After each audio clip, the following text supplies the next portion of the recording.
दोस्तों, आप सभी लोगों को पता होगा बॉलीवुड अभिनेता सुशांत सिंह राजपूत जी का निधन हो चुका है। अब वो हमारे बीच नहीं रहे।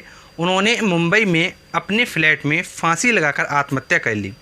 दोस्तों, सोशल मीडिया पर काफ़ी पोस्ट वायरल हो रहे हैं जिनमें दावा किया जा रहा है कि जो उनकी हत्या की जो मुख्य वजह है वो डिप्रेशन को माना जा रहा है। दोस्तों, क्या डिप्रेशन के कारण लोग ऐसे स्टेप ले सकते हैं? क्या डिप्रेशन में ऐसी स्थितियां सामने आ जाती हैं? तो दोस्तों, इस वीडियो में हम पहले जानेंगे कि डिप्रेशन क्या है, डिप्रेशन के क्या सिम्टम्स होते हैं, डिप्रेशन का अगर कोई पेशेंट आप देखते हैं तो उसके साथ आपको कैसा व्यवहार करना चाहिए। तो चलिए दोस्तों, हम वीडियो स्टार्ट करते हैं और वन बाय वन सारे पॉइंट्स को डिस्कस कर लेते हैं। दोस्तों, सबसे पहली बात ये आती है कि डिप्रेशन क्या है। तो दोस्तों, आम भाषा में अगर हम डिप्रेशन को बात करें तो उसको कहते हैं मानसिक तनाव। जैसे मान लीजिए कोई काम आप कर रहे थे, उस काम को करने में आप असफल हो गए या आपको वो काम बर्डन लगा। तो जब कोई काम आपको बर्डन लगता है या आप उस काम में असफल हो जाते हैं तो उसकी वजह से क्या है, हमको मानसिक तनाव होने लगता है, जिसको आप आम भाषा में टेंशन कहते हो। तो देखिए, ये जो तनाव होता है इसको अगर एक लिमिट तक होता है तो उसको कोई प्रॉब्लम की बात नहीं है। अगर एक लिमिट ब्रेक होती है तो उसके बाद ये क्या है, बीमारी का रूप ले लेता है, जिसको हम डिप्रेशन कहते हैं। जैसे मैं आपको एक एग्जांपल के द्वारा समझाना चाहूँगा। जैसे मान लीजिए कोई स्टूडेंट है, वो किसी एग्ज़ाम की तैयारी कर रहा है। मान लीजिए वो उस एग्ज़ाम में असफल हो गया। अब असफल होने के बाद अगर वो कॉन्टीन्यूसली यही सोचता रहता है कि मैं इस एग्ज़ाम में कैसे असफल हो गया, अब मैं आगे जीवन में कुछ नहीं कर पाऊँगा, अब मेरा जीवन ख़राब हो गया। अगर वो कॉन्टीन्यूसली यही चीज़ें सोचता रहता है और उसके दिमाग में कोई दूसरी बातें नहीं आती हैं, तो देखिए, अगर ये कॉन्टीन्यूस सोचते रहने से क्या है, ये बीमारी का रूप ले सकती है। तो देखिए, अगर आपके साथ कोई भी प्रॉब्लम है, आप किसी भी स्टेज पर हो, तो देखिए सबसे बड़ी बात तो ये है कि जो ये हमारा जीवन है इसमें कभी भी समस्याओं का अंत नहीं हो सकता है। ये सबसे बड़ी सच्चाई है। आप कुछ भी बन जाइए, कुछ भी बन जाइए, लेकिन जो समस्याएं हैं वो ख़त्म नहीं होने वाली हैं। चाहे आप एक ऑफिसर हो, चाहे आप हीरो हो, चाहे आप एक्टर हो, चाहे आप चपरासी हो, आप चाहे कुछ भी हो, किसी भी पोस्ट पर हो, लेकिन जो समस्याएं हैं वो जीवन से कंप्लीट तरीके से नहीं जाने वाली हैं।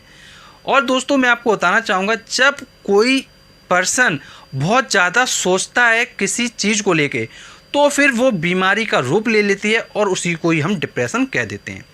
तो ये तो बात हो गई डिप्रेशन। अब बात ये आती है कि हमको पता कैसे चलेगा कि जो सामने वाला इंसान है उसको डिप्रेशन की बीमारी हो सकती है, कैसे हम आइडेंटिफाई कर सकते हैं। तो दोस्तों, इसको पहचानने के बहुत ही आसान तरीके हैं। जैसे मैं आपको एक साधारण तरीका बताऊंगा। जैसे मान लीजिए कोई बात कही गई चार लोगों के बीच में। मान लीजिए कोई भी एक टॉपिक है, उस पर चार लोगों के बीच में बात कही गई। अब उस बात को जो रिएक्शन होता है चार लोगों का, अगर किसी एक पर्सन का रिएक्शन बहुत अजीब हो जाता है, उग्र हो जाता है, तो उसको हम डिप्रेशन की श्रेणी में कह देते हैं। जैसे मान लीजिए आपने किसी को कुछ बात कही जो उसको अच्छी नहीं लगी, अगर वो बहुत ज़्यादा ओवर रिएक्ट करने लगे तो उसको डिप्रेशन की श्रेणी में कह सकते हैं। लेकिन ऐसा नहीं है कि हर बार हम उसको डिप्रेशन ही कहेंगे। कब कहेंगे डिप्रेशन, ये समझना है सबसे बड़ी बात। देखिए, डिप्रेशन तब कहेंगे अगर किसी को आपने कोई बात कही, उसको अच्छी नहीं लगी तो उसने गुस्सा कर दिया, बहुत ज़्यादा ओवर रिएक्ट कर दिया। लेकिन अगर वो चीज़ें बार बार हो रही हैं, कॉन्टीन्यूस वे में बार बार ये चीज़ें सामने आ रही हैं, तो फिर हम उसको डिप्रेशन कह सकते हैं। ऐसा नहीं कि मतलब अगर किसी ने एक बार गुस्सा बहुत ज़्यादा कर दिया और अगर हम उसको डिप्रेशन कहें तो वो कहना सही नहीं है। लेकिन डिप्रेशन तभी कहा जाता है जब वो चीज़ें क्या कई बार रिपीट होती हैं। जैसे मान लीजिए आपका दोस्त है, अब आपका दोस्त छोटी छोटी बातों पर बहुत ज़्यादा ओवर रिएक्ट कर रहा है। आप कोई भी बात कहते हैं उसको टरोड़ मरोड़ के क्या है, एक मुद्दा बना देता है। तो देखिए, और जो चीज़ें हैं उनका डबल सेंस निकालता है। देखिए, कई चीज़ें हैं, जैसे मान लीजिए आपने कोई बात कही, उसका वो डबल मीनिंग करने लगेगा। जब डबल मीनिंग करने लगे, हर बात की आप जो भी बात आप बोल रहे हैं उसकी डबल मीनिंग करने लगे, तो आप समझ लो कि वो डिप्रेशन का पेशेंट है। अब देखिए, अगर डिप्रेशन का पेशेंट है तो उसके साथ हमारी कुछ रिस्पॉन्सिबिलिटी है। हमको क्या करना चाहिए, हम क्या कर सकते हैं जिससे कि उसकी लाइफ में बेहतर परिवर्तन आ सकें। तो देखिए, अगर कोई पेशेंट है डिप्रेशन का, उसको बीमारी है, तो सबसे पहले तो उसको क्या है, डॉक्टर की एडवाइस लेनी चाहिए, डॉक्टर से इलाज कराना चाहिए। जैसा आपको पता होगा कि सुशांत सिंह जी का भी लगभग 6 महीने से इलाज चल रहा था। तो दोस्तों, सबसे ज़्यादा ज़रूरी है, अगर डिप्रेशन के लक्षण दिखते हैं तो डॉक्टर से कंसल्ट ज़रूर करें। इसको लेके डरे नहीं कि मतलब कि हम डॉक्टर के पास जाएंगे तो लोग हमको क्या कहेंगे। अगर आप ये सोचोगे तो आपकी जो बीमारी है वो डे बाई डे बढ़ती जाएगी, फिर वो प्रॉब्लम्स में कन्वर्ट हो जाएगी। तो इसलिए आपको क्या करना है, अगर सिम्टम दिख रहे हैं किसी भी पर्सन में, तो अगर जैसे मान लीजिए आपने आइडेंटिफाई किया हमारे दोस्त में ऐसे सिम्टम है, तो आप उनके गार्जियन को बता सकते हैं। लेकिन एक बात ध्यान रखें, जब आप उनके गार्जियन को बताएंगे तो थोड़ा पोलाइटली समझाइए, हो सकता है वो आपसे थोड़ा रूड बिहेवियर कर दें। क्योंकि देखिए, कोई भी बंदा अपने जो खास होता है उसके बारे में कुछ अच्छा सुनना चाहता है, केवल बुरा सुनना कोई भी नहीं चाहता है, ये आपको भी पता है। तो उनको क्या है, आपको पेशेंस के साथ समझाना पड़ेगा और उनको बताना पड़ेगा कि आप उनके अंदर पहले सिम्टम दिखिए, अगर आपको लगे तो फिर आप डॉक्टर पे लेके जाइए। देखिए, जब ये चीज़ें आपके सामने हो जाए कि हाँ डॉक्टर से इलाज चल रहा है, अब देखिए बात ये आती है कि बिहेवियर कैसा करना चाहिए। देखिए, इसके लिए जो रिस्पॉन्सिबल लोग होते हैं ऐसे चीज़ों के लिए जिसकी वजह से डिप्रेशन होता है, वो हम कुछ पॉइंट्स में सोसाइटी को भी इसका दोष दे सकते हैं। देखिए, सोसाइटी में क्या है, जैसे कि मान लीजिए कोई असफल हो जाता है, तो सोसाइटी के लोग क्या होते हैं, उसको नेगेटिव वे में देखते हैं, हर समय उसको ताना मारते हैं। तो देखिए, जब जो लोग नेगेटिव वे से देखते हैं, ताना मारते हैं, तो उसकी वजह से भी जो पर्सन होता है उसके अंदर कहीं ना कहीं थोड़ी बहुत नेगेटिविटी आ जाती है। और अगर पर्सन सही तरीके से झेलने वाला हुआ तो वो झेल जाएगा। अगर वो झेल नहीं पाया तो उसके माइंड में चीज़ें बार बार रिपीट होंगी और वो ये सोचेगा कि उन्होंने हमसे ऐसा कैसे कह दिया, अब हम क्या करें, हमारा तो जीवन ही ख़राब हो गया। मतलब इस तरह की जब बातें आती हैं तो फिर ये डिप्रेशन की श्रेणी में आ जाता है। अब देखिए, सोसाइटी के जो हम ह्यूमन मेंबर हैं, तो हमारा क्या फ़र्ज़ होना चाहिए। देखिए, हमारा फ़र्ज़ ये होना चाहिए कि हमको कभी भी किसी भी व्यक्ति को भला बुरा नहीं कहना चाहिए, अच्छी बाड़ी रखना चाहिए। देखिए, ये केवल शास्त्रों की तरह मैं आपसे बात नहीं कर रहा हूँ, मैं आपको बिल्कुल रियलिटी बता रहा हूँ कि अगर आप सही तरीके से बिहेवियर करेंगे, आप किसी को भला बुरा नहीं कहेंगे, तो ये जो डिप्रेशन जैसी भयानक बीमारी है ये अस्तित्व में नहीं रहेगी। देखिए, बीमारी क्यों होती है, क्योंकि सोसाइटी के ही लोग कुछ ऐसे ताने मार देते हैं। क्योंकि देखिए, कहीं ना कहीं पेशेंट जो हो जाता है वो देखा गया है नॉर्मल केसेस में, जो सोसाइटी होती है, सोसाइटी ही रिस्पॉन्सिबल होती है, सोसाइटी के लोग ही कहीं ना कहीं ताना मार रहे होते हैं। तो इसलिए हमको क्या है, अपना बहुत अच्छा बिहेवियर देना पड़ेगा। क्योंकि जितना अच्छा हम बिहेव करेंगे पेशेंट के साथ, उतना अच्छा वो पेशेंट महसूस करेगा। जैसे मैं आपको एक एग्जांपल बताता हूँ। जैसे मान लीजिए कोई एक पेशेंट है, मान लीजिए ये पेशेंट है ए पर्सन। अगर ए पर्सन पेशेंट है तो ए से कोई पर्सन बी ने कहा बेट आप बहुत अच्छे हैं। अगर बी ने ए से बोला, जो ए पेशेंट था, ए पेशेंट से बोला बी ने कि आप बहुत अच्छे हैं, तो ए पेशेंट को बहुत अच्छा लगेगा कि ये बंदा मुझे तारीफ़ कर रहा है, ये मुझे चाहता है, और उसके प्रति क्या दोनों के बीच लगाव हो जाएगा। और अगर मान लो बी पर्सन ने कहा इस ए पेशेंट से कि तू बहुत ख़राब है, तू बता डिप्रेशन का इलाज में चला गया, मतलब मालूम नहीं क्या क्या करता रहा, तो दोनों के बीच टकराव बढ़ेगा। और हो सकता है कि बी पर्सन की बात जब ए ने सुनी तो ए थोड़ा और डिप्रेशन में चला जाए। और ऐसा होता है भी है कि डिप्रेशन में चले जाते हैं, और उसी वजह से क्या है, जो डिप्रेशन का पेशेंट है वो जल्दी से सही नहीं होता है। और डिप्रेशन का जो इलाज है उसका कोई ड्यूरेशन फिक्स नहीं है कि आप 6 महीने में सही हो जाओगे, आप 1 साल में सही हो जाओगे। ऐसे कई पेशेंट हैं जिनका 10-10 साल इलाज चलता है।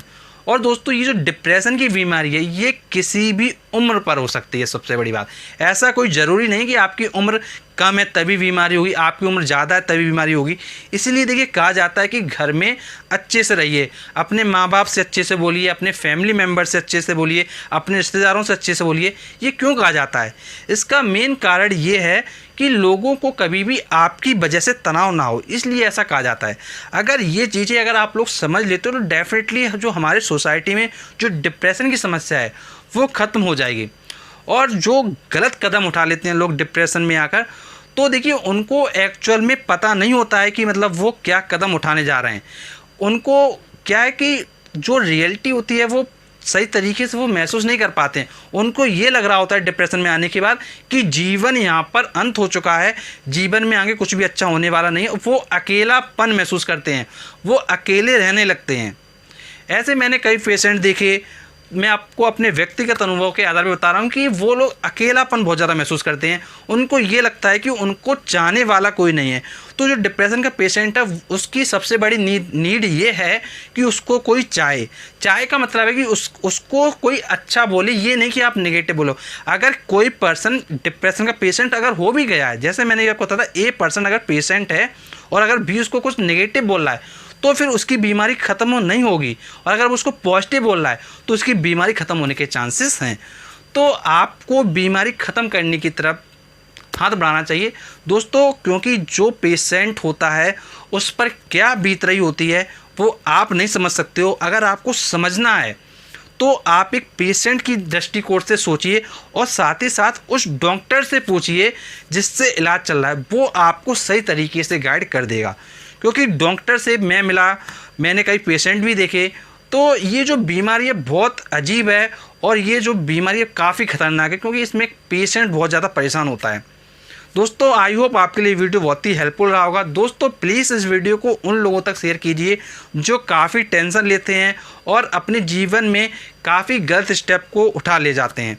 तो दोस्तों अगर आप ये वीडियो शेयर करेंगे तो वो कुछ चीज़ों को समझ जाएंगे कि उनको कैसे हैंडल करना है। At the end of the video मैं यही कहना चाहूँगा, प्रॉब्लम कितनी भी बड़ी हो लेकिन हमको कभी भी लाइफ में गलत स्टेप नहीं उठाना है, क्योंकि जो ये हमारा जीवन है इसमें कभी भी प्रॉब्लम पूरी तरीके से ख़त्म नहीं हो पाएगी।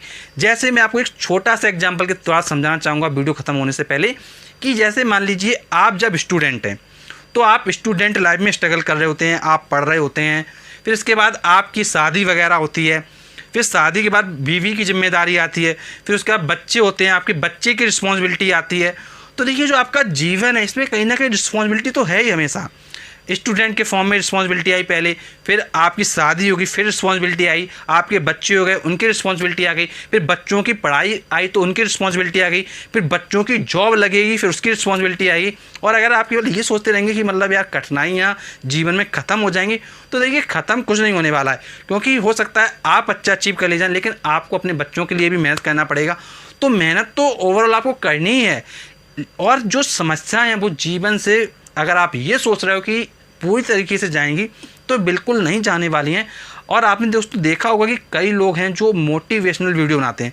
हम लोगों को कभी कभी लगता है कि जो मोटिवेशनल वीडियो ये फालतू में बनाए जाते हैं, तो रियल में ये जो मोटिवेशनल वीडियोस भी होते हैं बहुत ज़्यादा ज़रूरी होते हैं सोसाइटी के लिए, क्योंकि कई लोग ऐसी परेशानियों से जूझ रहे होते हैं। देखिए हम लोगों को आम तौर पे लगता है कि ये फालतू हैं, लेकिन रियल में ये फालतू नहीं होते, क्योंकि जो लोग रियल में परेशान हैं उनको वो वीडियोस काफ़ी ज़्यादा मोटिवेट करते हैं और वो अपने जीवन में कभी भी गलत स्टेप नहीं लेते हैं। तो आई होप दोस्तों वीडियो आपके लिए बहुत ही हेल्पफुल रहा होगा। तो चलिए दोस्तों आज की वीडियो की हम यही समाप्ति करते हैं, मिलते हैं हम आपसे नेक्स्ट वीडियो में, तब तक के लिए शुक्रिया।